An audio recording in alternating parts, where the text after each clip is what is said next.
Fala moçada, boa tarde, começando mais um Esporte Guará, aqui na sua TV Guará canal 23, olha, hoje tudo sobre o esporte local, aliás, hoje sempre, hein, tem muita coisa boa no programa hoje, vai avisando todo mundo, tem a apresentação do novo elenco do MAC, hein, e sob o comando do nosso Raimundinho, rapaz, o muchacho, que a equipe já está se preparando, se apresentou, já treinou, visando a estreia aí do seletivo da Série D do Maranhense, a Copa FMF e o MAC que estreia na próxima segunda-feira. Daqui a pouco vamos ver tudo como foi essa apresentação. Nós também temos aí notícias do esporte amador, mas antes disso, já vamos iniciar o programa falando do Sampaio Corrêa, rapaz. Coloca só o escudo do Tubarão aqui, coloca o escudo do Sampaio aqui. Vamos falar do Sampaio Corrêa porque ontem a equipe maranhense conheceu mais uma derrota no Brasileiro da Série D. Nós temos os gols, coloca os gols aqui, os melhores momentos, aliás. A equipe que enfrentou o Goiás na noite de ontem, jogando no Estádio Olímpico em Goiânia, conheceu mais uma derrota e está a passos largos para a Série C do Campeonato Brasileiro do ano que vem. A equipe da Bolívia Querida que começou muito mal a partida, o Massinho fez algumas modificações, mas o Goiás jogando dentro de casa, buscando a vice-liderança da competição, se impôs, teve mais posse de bola, criou as melhores oportunidades, inclusive se não fosse o Andrei no primeiro tempo e o Bruno Moura, a equipe do Goiás teria feito seu gol muito antes. E assim, é lamentável a situação em que o Sampaio Corrêa se encontra nesse momento na tabela de classificação. Foi um time onde não teve posse de bola, não teve principalmente aproximação, não teve finalizações. É uma equipe que começou bem sob o comando do Massinho Guerreiro, desde quando ele assumiu. Uma equipe que tinha mudado a sua proposta de jogo e voltou a ser aquele Sampaio Corrêa antes da chegada do Massinho Guerreiro. Uma equipe sem espírito de luta, inclusive se não fosse o goleiro Andrei, o placar teria sido até um pouquinho mais elástico. A gente está olhando aí os melhores momentos, dá para perceber que o Sampaio foi muito pressionado pela equipe esmeraldina no primeiro tempo, até que chegou ao gol. Num bate-rebate ali na entrada da grande área da equipe maranhense, o Giovani pegou o rebote, puxou para a perna esquerda e bateu no cantinho do goleiro Andrei. O goleiro Andrei até se esticou toda, mas a bola choveu um pouquinho durante a partida, a bola quicou e ganhou velocidade e não teve como o Andrei defender o chute do Giovani, e foi aí que o Goiás fez o seu primeiro gol aos 45 do primeiro tempo. Aos 45 do primeiro tempo, veja como é a situação do Sampaio Corrêa. Além de não viver uma grande fase, ainda dá o azar de levar o golzinho ali no final da primeira etapa. Voltou-se para o segundo tempo com algumas modificações.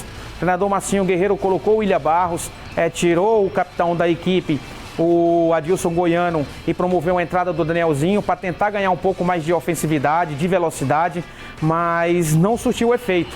E o Goiás jogando principalmente pelos lados do campo. Destaque para o Maranhão, destaque para o Michael. O Michael, o baixinho, infernizou o lado direito da equipe maranhense. E só não chegou ao segundo gol na segunda etapa, porque além de ter principalmente pecado nas finalizações, o goleiro Andrei salvou o Sampaio em algumas oportunidades.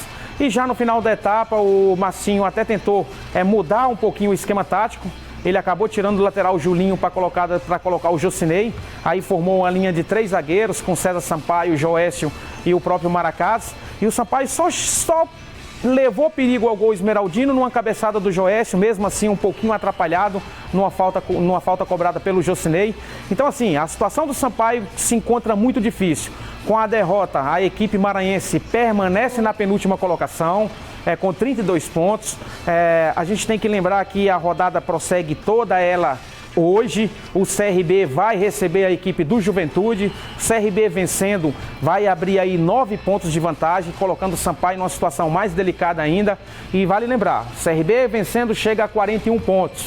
O Sampaio poderá chegar aos mesmos 41 pontos, mas porém pode ficar com uma vitória a mais. Então mesmo o CRB ganhando hoje, o Sampaio matematicamente ainda não está rebaixado.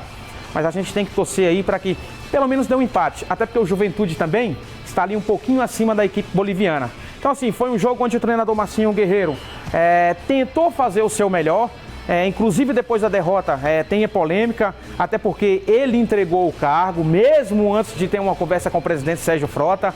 E eu acho que a inexperiência do Marcinho nesse momento, até pela sequência de derrotas, fez com que ele tomasse essa atitude precipitada, com cabeça quente. Mas depois de ser noticiado em alguns veículos de comunicação, logo após a partida, de que ele iria entregar o cargo, logo depois teve uma conversa com o presidente Sérgio Frota e resolveu permanecer até o final da Série B. Ei, agora eu vou te dizer uma coisa, hein? Marcinho, que ano passado foi rebaixado com o Motoclube, estava no Imperatriz, conseguiu o acesso com o Imperatriz, recebeu essa proposta do Sampaio Corrêa, poderia estar lá no Imperatriz tranquilo, fazendo o seu planejamento, mas aceitou esse desafio. E a gente não pode colocar nas costas do Marcinho Guerreiro um possível rebaixamento, até porque o elenco do Sampaio é um dos piores dos últimos anos montados pelo presidente Sérgio Frota. Então é lamentável a situação do Sampaio Corrêa. Marcinho Guerreiro permanece no comando técnico. O presidente Sérgio Frota diz que tem total confiança no treinador e de que a culpa não é dele, mas de fato, depois de você tentar o seu objetivo, que é a permanência na Série B, onde cada dia que passa, cada rodada que passa, se torna muito mais difícil, eu acho que o treinador chegou em um momento que eu acho que ele pensou o seguinte: olha, vou entregar o meu bonezinho aqui, porque eu já não estou conseguindo retirar tudo desses atletas, até porque acho que a pressão psicológica ela é maior. E sim, ainda encontra um adversário que está brigando pelo acesso, aí se tornou as coisas muito mais difíceis. Então tá aí, mais uma derrota do Sampaio Corrêa, infelizmente, situação delicadíssima.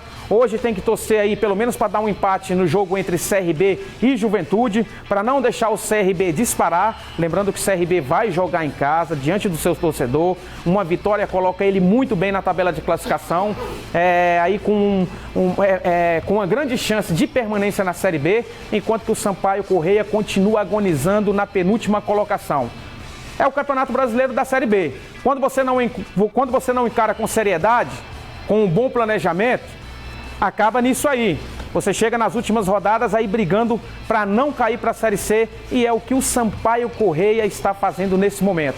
Jogador pedindo para se desligar do clube, confusão interna dentro do vestiário, os maus resultados que estão vindo, faz com que a equipe, principalmente psicologicamente, os atletas não rendam o suficiente. Essa é a verdade.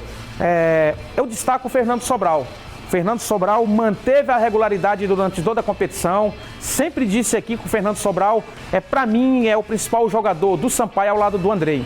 Realmente é um guerreiro, realmente um jogador polivalente, atua em 2, 3 posições, tem esse destaque nesse campeonato defendendo o Sampaio, que está na penúltima colocação, mas infelizmente teve muitas contratações que não deram certo e o Sampaio está pagando um preço muito alto por tudo isso, e a gente só tem a lamentar, hein? Tá aí, mais uma derrota do Sampaio Corrêa, e a equipe volta no próximo final de semana recebendo São Bento no Estádio Castelão. E é obrigação a equipe vencer. Eu acho que é obrigação a equipe vencer, mesmo que não tenha o apoio do torcedor. Mas eu acho que com a vitória ainda se mantém as esperanças, dependendo do que vai acontecer hoje na rodada. Mas a equipe boliviana volta a jogar no próximo final de semana contra a equipe de São Bento, aqui no Estádio do Castelão. Olha, não sai daí que daqui a pouco a gente volta, tem muito mais no Esporte Guará, tá só começando e eu aguardo vocês.